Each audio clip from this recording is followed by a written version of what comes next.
Carl Justin G. Bello from BSHM1B. And welcome. Today we're diving into the important topic of ethical persuasion, a way of influence others while respecting their autonomy and promoting mutual benefit. Ethical persuasion. Ethical persuasion means using influence techniques that are honest, transparent, and respectful. It's about guiding others to make informed decisions rather than manipulating or deceiving them. The goal isn't to trick or pressure but to help people understand and value of a choice. Persuasive techniques. Now let's discuss some of ethical persuasive techniques. First, reciprocity. The idea is if you give value, then they are going to give back in return.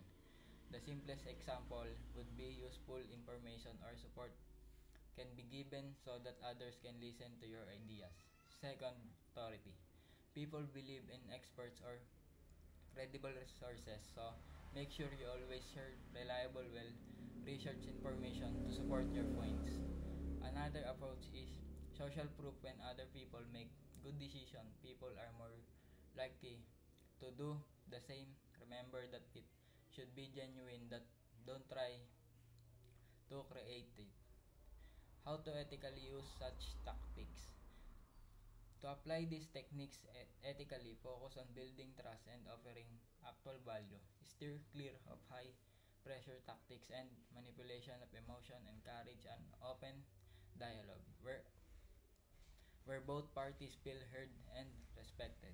Ethical persuasion is not about winning at all costs. It's about creating win-win situation where everyone benefits.